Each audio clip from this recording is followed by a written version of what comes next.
I will use my prerogative of the first minute to finish my story about Microformats a year ago. A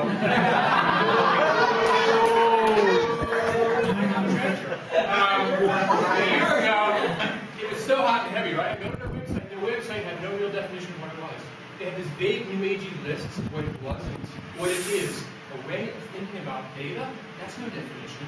So that was one of the things on the list, a way of thinking about data. Now, on the mailing list, I did sort of propose a definition, and people changed it around, and they eventually put it on their wiki.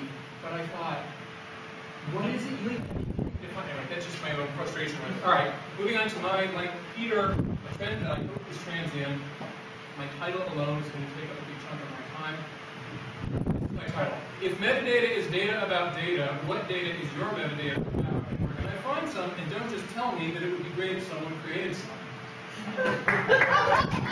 My subtitle is, I especially don't want to hear about what a wonderful world it would be if pizza shops put RDF triples about what toppings they have available on their websites. Something John said in here yesterday on Peter's track, the main purpose of metadata is to speed up and enrich searching for resources. It's to help us use data. And no one's going to argue with that. I mean, that's a sort of simple thing that everyone understands. But there's so many people who metadata formats don't think sort of wouldn't it be great if someone created data. Now, I would almost, just to give some of those people I'm ranking about the benefit of the doubt, that there actually are some people doing useful work just using metadata without really getting human resources. For example, diseases versus drug treatments, finding relationships that point out new things. But so many people in the metadata world think they can get along without data. They're all trying to do that in their own domains. Once on the RDF, on the semantic web mailing list, in fact, for the abbreviation SemWeb, you should see what Microsoft Outlook suggested I'm going to say. On the SemWeb mailing list, someone had posted something saying he had created this RDF schema for a certain kind of metadata, and it's there if anyone wants to use it for that kind of metadata. So I emailed him privately and said, you might want to make some triples that conform to it to sort of demonstrate it. And he wrote back and said, wow, what a great idea. And I thought, does that have to be explained to you? It's like in the early days of XML. Imagine if everyone just spent all their time writing DTDs and no one created actual documents. Let's keep it around here. Something else John said yesterday, a phrase I really like, something about turning content into knowledge by adding metadata and ontology. And I thought, that could be an interesting statement. That's great. We take the content and then add metadata value. It's messier that way. Start with your data, your content, and then add metadata. It's so much easier, the field of dreams model. If you build it, they will come. I'm going to define this ontology. Now, wouldn't it be, you people can use it for that domain. Now I'm going to build another ontology. And when I was talking to Paul the other day about this, he was saying, just to make sure you understood where I am. You're saying that they're building the ontology before moving the data, and I was saying, no, they don't move the data. They move on to another ontology.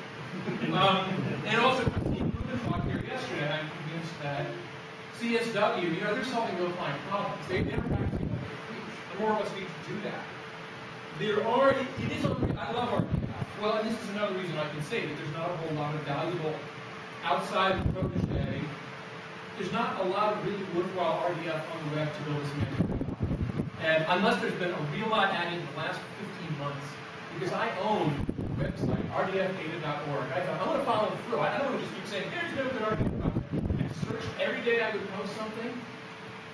Full files, I think, don't really, it's just sort of a demo. Does everyone know what LinkedIn is, or is it more of an American thing?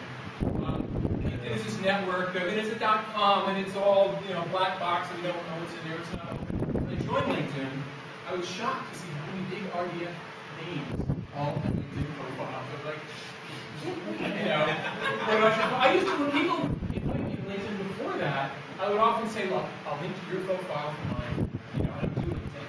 And then when I joined, I saw how many RDF people were there. I thought that was pretty funny. With this rdfdata.org last April of last year, all I could find, after a while, people's own homework assignments. Those would be the RDF files. I was writing to Google search interface. I wasn't just doing, I thought these were tricks and algorithms to find it. And RSS 1.0, I don't think, it's RDF, and it's not the best. It's really foundation for semantic rant because it's all transient data.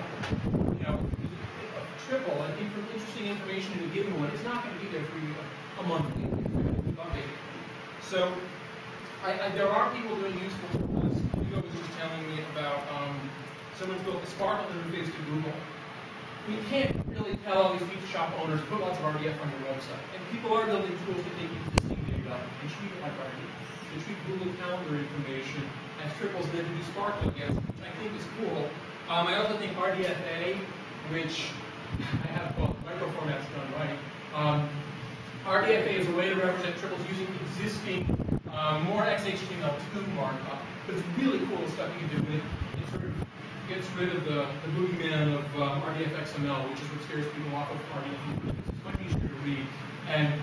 But even that community, the RDFA community, is spending all their energy selling to the rest of the RDF community instead of selling to people outside who are originally scared by RDF XML. I don't know where I am here, but I'm sort of going in a circle. All right, I'll jump to my. Okay, I think I can do it. So my conclusion, I think CSW is a good role model of showing that any given set of metadata is supposed to help people get value out of a set of data. And I think we all need to do that. It's harder to start with data than do metadata. It's, you know, it's not a tabula rasa blank slate. You've got to figure out the relationships. Using metadata to get more value out of data, you know, it's such a cliche to say it's data about data. Well, it should be about real data. And I think we should all try to, you know, be good role models and help people use metadata in a better way. I think RDF has a lot of value. RDF OWL does. We can show it to the rest of the world instead of these, you know, academic types who are in their own little world. So, but that's my rant. Thank you.